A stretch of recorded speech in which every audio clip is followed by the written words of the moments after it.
Hello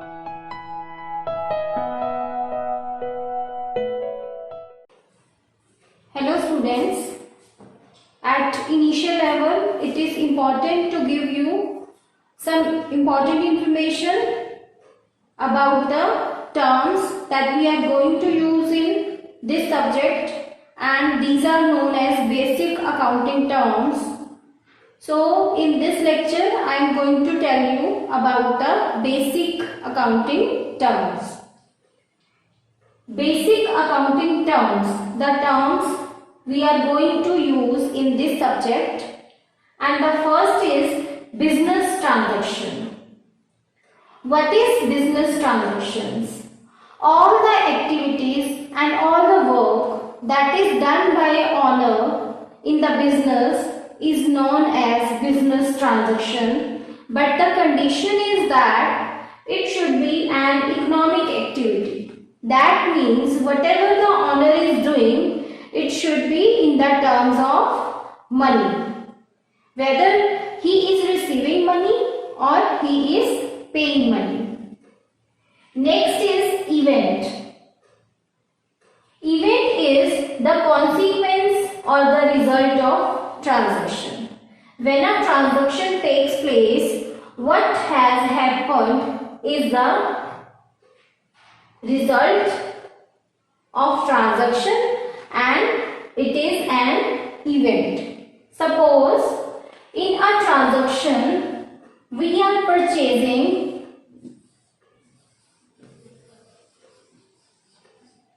purchases are being made of rupees 1 lakh. That means we are giving cash of rupees 1 lakh, and the stock is coming in the business. We are receiving stock of 1 lakh and paying cash 1 lakh. So the transaction is an economic activity because it is relating to money, 1 lakh rupee. So purchases is 1 lakh, and the event. Suppose let us take one more example, sales. We are also making sales, and sales are of rupees 80,000. So the purchases are 1 lakh.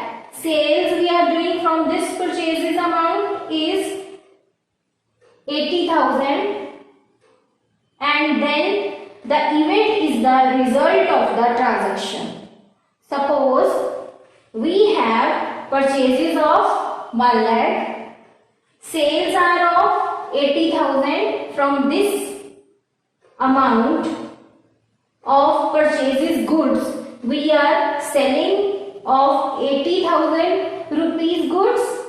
Then the closing stock at the end of the year, we have 20,000.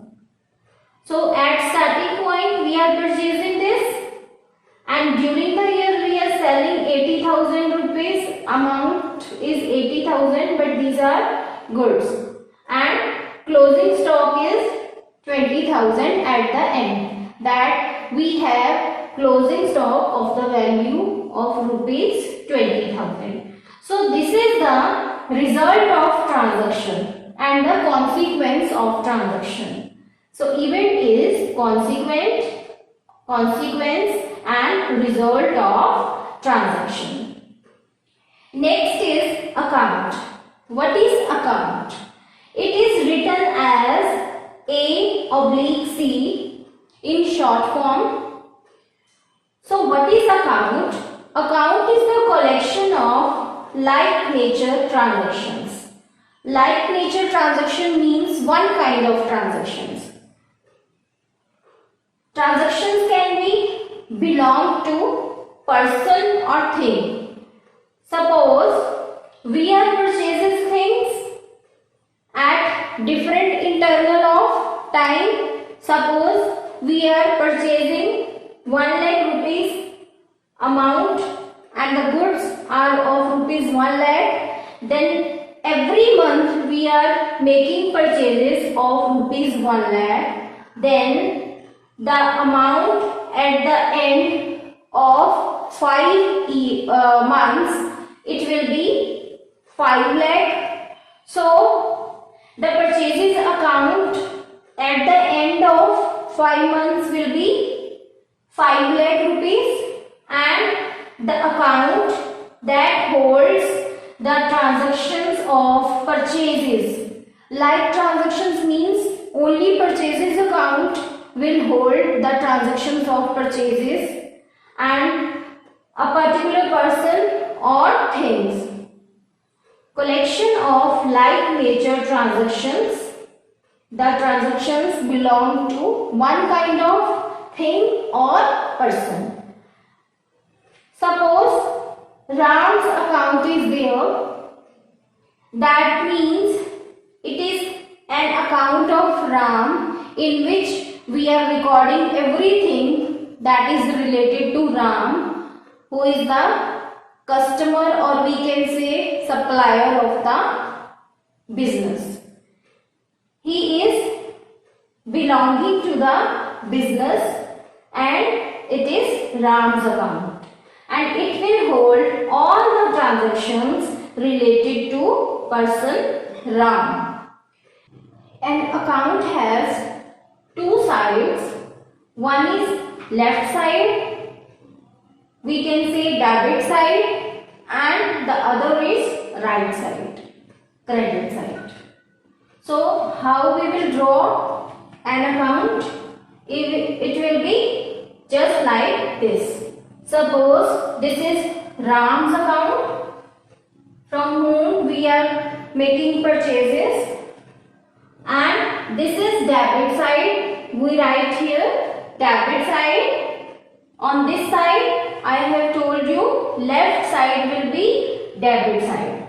So this is left side. First of all, you will draw a center line, then you will draw like this. This is amount column of the debit side, and this is the amount column of the credit side. So an account has two sides. You can say, suppose this is an account and this will be left side, debit side, and this is right side, credit side.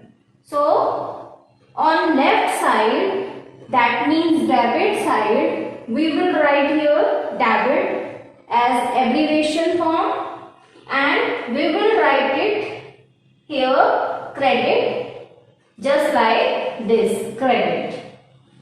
On this side we will write the amounts which are going to be debit, and on this side we will write the amounts which are going to be credit. So what should be here and what should be here, I will tell you later on in other chapters. It is a part of ledger, and when we will do ledger, we will consider this.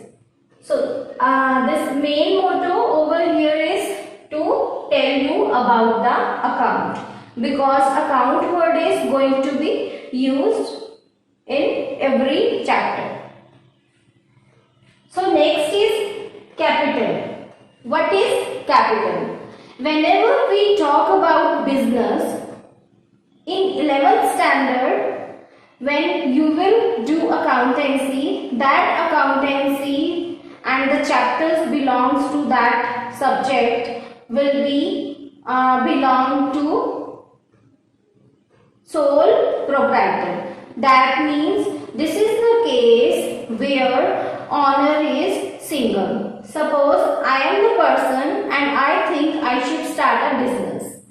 So if I am starting business, I am the single owner. So in 11th standard, we will do all the accounts related to sole proprietor, where the proprietor or the owner of the business is one. So capital. Now what is capital? Capital is the amount which is invested by the owner in the business. Suppose I am doing business and I am going to start a business, and the amount I am going to invest in the business is 1 lakh rupees. So I have business now, and the business, I am going to my business rupees 1 lakh. Now that 1 lakh will be considered as capital. Which amount you are going to invest in your business is known as capital. Owner's investment in enterprise, known as owner's equity. We call capital as owner's equity because owners are entitled to receive the equity at the end of the year. Next is purchases goods and assets in the business.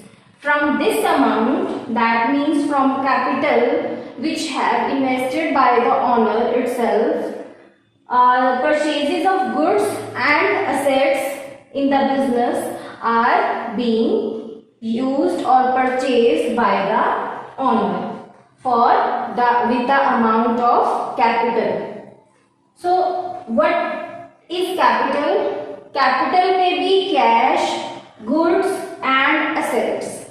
An owner can invest capital as cash. Suppose I am investing in business and I am paying in business 1 lakh rupee, and other case is goods.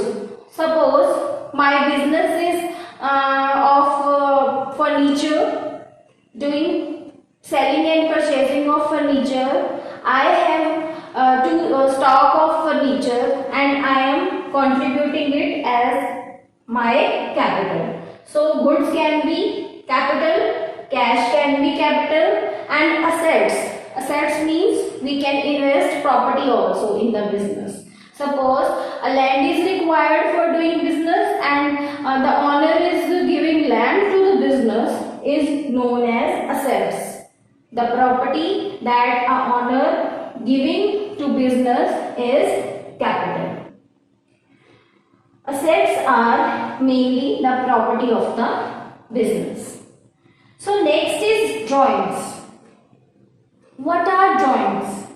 Suppose I have invested money in the business, like previous example 1 lakh, and I have to pay life insurance premium, and then I have no money. So what will I do?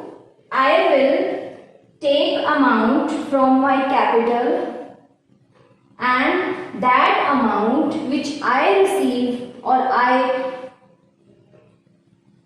deduct from my capital will be known as drawings. The amount taken from business for personal use by the owner is known as drawings. Amount withdrawn by owner for personal use. I have invested money in the business, it will be capital, but for the personal use, if I am taking some amount from that capital, it will be drawings. And goods are taken for private use. Suppose we are dealing in certain type of goods and buying and selling of goods is there, and if we use, suppose stationery working is there, stationery work is there, and we are doing the business of stationery things, and then if we use stationery things for our own purpose, then it will be known as drawings. Goods are taken for private use, so it will be drawings. Suppose owner is investing money in the business as capital, rupees 1 lakh, and from that amount drawings are being paid, and we are withdrawing 20,000 from this amount, and this is the amount we have invested in the starting of the year, and during the year drawings were 20,000, and at the last of the year capital will be 80,000. And this is the amount which business is liable to repay to owner. Next term is purchases. What are purchases? The purchases are the things in which business deal. Suppose we are a businessman and we are doing purchases of furniture. That means we are dealing in business of furniture. Suppose we are purchasing clothes and we are running a business of cloth merchant, and then cloth will be purchases. So purchases is purchase of goods in which business deals. So business may be of two types. It may be manufacturing concern, where we manufacture things, and trading concern. First of all, manufacturing concern. If we belong to manufacturing concern, that means we are manufacturing some material in the factory. So raw material is required. In that case, raw material will be purchases, and raw material will be required for finished products, for making finished products, and raw material will turn into finished products. So raw material for a manufacturing concern is known as purchases. Whereas in trading concern, where the main concern, trading concern belongs to buying and selling of goods. We are not manufacturing anything and we are just buying and then earning profit and then selling goods. So those products which are for resale. Suppose I am purchasing something and the purchases are for resale. So buying and selling of goods is there. So it is trading concern, and the material that I am going to purchase is for the purpose of resale, that is purchases. So overall we can say that the main purpose of the purchases is earning profit. We purchase goods, we deal with manufacturing concern, purchase raw material, then manufacturing the goods and finished products comes, and then we sell it and we earn profits. If we are in trading concern, we purchase something, ready-made material, and then resell it at a profit. That is also for earning profit. So purchases is purchases of goods in which a business deals in. Next is purchase return. Suppose the material that we have purchased, maybe that is raw material or that is ready-made products we are purchasing. The purchase return will be the returns to supplier. Suppose we are purchasing something. The person from whom we are purchasing is known as supplier, and then we return goods to supplier back because they are destroyed because of transport, and they are defective goods, and the goods are not according to the order given by us. So purchase return are the goods returned to supplier that are not according to the order. So purchases return are also known as returns outward. That means the purchases that are going outward, and that is known as purchase return or returns outward. That means we are returning and the goods are going outside, and the word is returns outward, and purchase return.